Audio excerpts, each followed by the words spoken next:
Hello hi friends, ನಮಸ್ಕಾರ. ನಾನು ಮನಸ್ಸು. ಎಲ್ಲರೂ ಚೆನ್ನಾಗಿದ್ದೀರಾ ಅಂದ್ಕೊಂಡು ನಾನು ತುಂಬ ಚೆನ್ನಾಗಿ. ನಾನಿಲ್ಲಿ ಒಂದು ಬವನಿ ಲೋಟದಷ್ಟು ರಾಗಿನ ನೆನೆ ಹಾಕ್ಕೊಂಡಿದ್ದೀನಿ. ಅದರೊಳಗೆ ಒಂದು ಹಿಡೆ ಅಕ್ಕಿ, ಒಂದು ಹಿಡೆ ಗೋಧಿನ ನೆನೆಯೋದ್ರಲ್ಲೇ 8ರಿಂದ 10 ಅವರ್ ನಾನು ನೆನೆಸಿಟ್ಟಿದ್ದೀನಿ ಫ್ರೆಂಡ್ಸ್. ನೀಟಾಗಿ ತೊಳೆದು ನೆನೆಸಿಟ್ಟು ಇದನ್ನು ರುಬ್ಕೊಳ್ತಾ ಇದ್ದೀನಿ. ನೋಡ್ತಿದ್ದಿಲ್ಲ ಫ್ರೆಂಡ್ಸ್, ಈ ರೀತಿ ರುಬ್ಕೊಳ್ಳೋದ್ರಿಂದ ಚೆನ್ನಾಗಿ ಹಾಲು ಬಿಟ್ಕೊಂಡಿರುತ್ತೆ ಫ್ರೆಂಡ್ಸ್. ಇಲ್ಲಿ ವೈಟಲ್ಲಿ ಆಗಿದೆ ನೋಡಿ. ಇದನ್ನು ನಾವು ಸಣ್ಣೆ ಬರುತ್ತಲ್ಲ ಫ್ರೆಂಡ್ಸ್, ಹಿಟ್ಟು ಸಣ್ಣೆ ಅಥವಾ ವೈಟ್ ಬಟ್ಟೆಯಲ್ಲಿ ಈ ರೀತಿ ನೀಟಾಗಿ ಸೋಸ್ಕೋಬೇಕು ಫ್ರೆಂಡ್ಸ್. ಇಲ್ಲಿ ನೋಡಿರಿ, ಈ ರೀತಿ ಹಾಲು ಬರ್ತಾಯಿದೆ.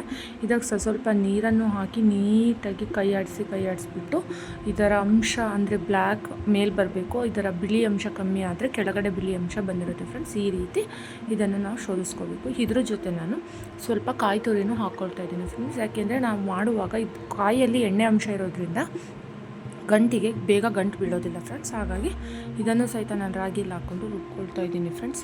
ಇದನ್ನು ರುಬ್ಬಿ ಎತ್ತಿಟ್ಕೊಂಡಿದ್ದೀನಿ ಫ್ರೆಂಡ್ಸ್. ಇಲ್ಲಿ ನಾನು ಒಂದು ಉಂಡೆ ಬೆಲ್ಲನ ಪುಡಿ ಮಾಡಿ ಸ್ವಲ್ಪನೇ ನೀರು ಹಾಕಿಬಿಟ್ಟು ಇಲ್ಲಿ ಬಾಯ್ಲ್ ಮಾಡೋಕ್ಕೆ ಇಟ್ಟಿದ್ದೀನಿ ಫ್ರೆಂಡ್ಸ್. ಸೋಸ್ಕೋಬೇಕಲ್ಲ, ಹಾಗಾಗಿ ಇಲ್ಲಿ ನಾನೆಲ್ಲ ಶೋಧಿಸಿಟ್ಕೊಂಡಿರೋಂತಹ ರಾಗಿ ಹಾಲೊಳಗಡೆ ಬೆಲ್ಲವನ್ನು ಸೋಸ್ಕೊಂಡಿದ್ದೀನಿ ಫ್ರೆಂಡ್ಸ್. ಸೋಸ್ಕೊಂಡು ನೋಡಿ, ಈ ರೀತಿ ಅಷ್ಟನ್ನು ಒಂದು ದೊಡ್ಡ ಪಾತ್ರೆಯಲ್ಲಿ ಮಿಶ್ರಣ ಮಾಡಿಕೊಂಡು ನಾನು ಇವಾಗ ಇದು ನೀಟಾಗಿ ಕಲಸಿದ ಮೇಲೆ ಒಲೆ ಮೇಲೆ ಇಟ್ಕೊಂಡು ಈ ರೀತಿ ಗೂರಾಡ್ತಿದ್ದೀನಿ ಫ್ರೆಂಡ್ಸ್.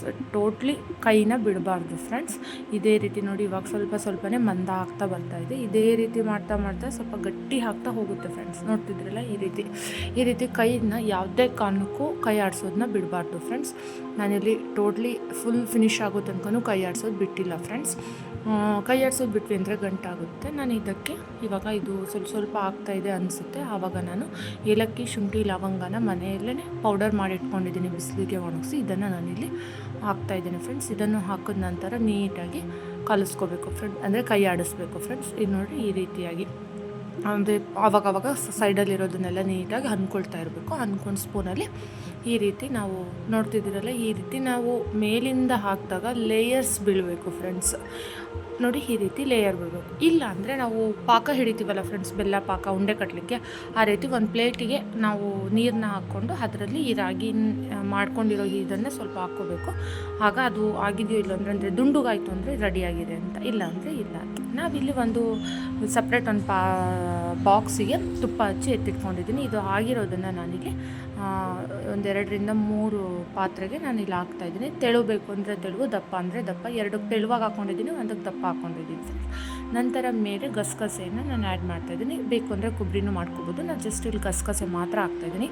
ಬಟ್ ಈ ಬಿಸಿಲಿಗೆ ತುಂಬ ಒಳ್ಳೆಯದು ಫ್ರೆಂಡ್ಸ್, ಒಳ್ಳೆ ತಂಪು ಫ್ರೆಂಡ್ಸ್. ಹಾಗಾಗಿ ನಾವು ಇದನ್ನು ಮಾಡ್ಕೊಳ್ಳೋದ್ರಿಂದ ತುಂಬ ಒಳ್ಳೆಯದು. ನಾನು ನೈಟ್ ಮಾಡಿಟ್ಟು ಬೆಳಗ್ಗೆ ತಿಂತೀನಿ ಫ್ರೆಂಡ್ಸ್. ನೋಡಿ, ಇವಾಗ ನೈಟ್ ಮಾಡಿಟ್ಟಿದ್ವಿ, ಬೆಳಗ್ಗೆ ನೋಡಿ ಫ್ರೆಂಡ್ಸ್ ಈ ರೀತಿ ಆರಿದೆ. ನೋಡ್ತಿದ್ರಲ್ಲ, ಈ ರೀತಿಯಾಗಿದೆ ನೋಡಿ. ತುಂಬ ಚೆನ್ನಾಗಾಗಿತ್ತು ಫ್ರೆಂಡ್ಸ್. ಕೊಯ್ಲಿಕ್ಕೂ ತುಂಬ ಚೆನ್ನಾಗಿ ಬಂತು. ಬಟ್ ತಿನ್ನಲಿಕ್ಕೂ ಸಖತ್ತಾಗಿತ್ತು ಫ್ರೆಂಡ್ಸ್. ನಮಗಂತೂ ತುಂಬ ಇಷ್ಟ ಆಯಿತು. ಈ ಬಾಕ್ಸಲ್ಲಿ ಸ್ವಲ್ಪ ದೊಡ್ಡ ಪೀಸಸ್ ಬಂದಿದೆ. ನೀವು ಮನೇಲಿ ಮಾಡ್ಕೊಳ್ಳಿ, ತುಂಬಾ ಈಸಿ ಫ್ರೆಂಡ್ಸ್. ಬಟ್ ಸೋಸ್ಕೊಳ್ಳೋದು, ಮಿಕ್ಸಿಗೆ ಹಾಕ್ಕೊಳ್ಳೋದು ಸ್ವಲ್ಪ ರಾಣ ಅನಿಸುತ್ತೆ ಅಷ್ಟೇ. ಈ ರೀತಿ ಪೀಸಸ್ನ ಕಟ್ ಮಾಡಿಕೊಂಡು ನಾವು ನಮ್ಮ ಪ್ಲೇಟ್ಗೆ ಸರ್ವ್ ಮಾಡ್ಕೊಂಡ್ರೆ ಆಯಿತು ಫ್ರೆಂಡ್ಸ್. ನೋಡ್ತಿದ್ದೀರಲ್ಲ, ಚಾಕುಗೂ ಸಹಿತ ಸ್ವಲ್ಪನೂ ಯಾವ ಪೀಸಸ್ ಆಗಿರ್ಬೋದು ಹತ್ತಿಲ್ಲ ಫ್ರೆಂಡ್ಸ್. ನೋಡ್ತಿದ್ದೀರಲ್ಲ, ಲೇಯರ್ ಆಗಿ ಬಂದಿದೆ. ಇದನ್ನು ನಾವು ಪೀಸಸ್ನ ಸರ್ವ್ ಮಾಡ್ಕೋಬೋದು ಆರಾಮಾಗಿ ಫ್ರೆಂಡ್ಸ್. ನೋಡ್ತಿದ್ದೀರಲ್ಲ, ಈ ರೀತಿಯಾಗಿ ನೀವು ನಿಮ್ಮ ಮನೆಯಲ್ಲಿ ತುಂಬಾ ಈಸಿ ಫ್ರೆಂಡ್ಸ್ ಇದು ಮಾಡ್ಕೊಳ್ಳೋದು. ನೀವು ನಿಮ್ಮ ಮನೇಲಿ ಮಾಡಿ ಮಕ್ಕಳು ಮತ್ತು ದೊಡ್ಡವರು ಎಲ್ಲ ತಿನ್ಬೋದು. ಟ್ರೈ ಮಾಡಿ, ಏನು ಅನ್ನಿಸ್ತು ಅಂತ ಕಮೆಂಟ್ ಬಾಕ್ಸಲ್ಲಿ ಕಮೆಂಟ್ ಮಾಡಿ. ನನ್ನ ಚಾನಲ್ನ ಸಬ್ಸ್ಕ್ರೈಬ್ ಮಾಡ್ಕೊಳ್ಳಿ, ಬೆಲ್ಲೈಕನ್ ಕ್ಲಿಕ್ ಮಾಡಿ. ನಾನು ಹಾಕೋ ಪ್ರತಿಯೊಂದು ವೀಡಿಯೋಸು ಬರುತ್ತೆ. ನೋಡ್ತಿದ್ದೀರಾ, ಇವಾಗ ನಾನು ಪ್ಲೇಟ್ಗೆ ಸರ್ವ್ ಮಾಡಿದ್ದೀನಿ. ತುಂಬ ಚೆನ್ನಾಗಿತ್ತು. ನೀವು ಬೇಕು ಅಂದರೆ ಕೊಬ್ಬರಿನೂ ಹಾಕ್ಕೋಬೋದು ಫ್ರೆಂಡ್ಸ್. ಒಣ ಕೊಬ್ಬರಿನ ತುರಿದು ಮೇಲೆ ಬಿಸಿ ಇದ್ದಾಗಲೇ ಈಗ ಗಸಗಸೆ ಹಾಕ್ಕೊಂಡ್ವಲ್ಲ, ಆ ರೀತಿ friends. Thank you very much.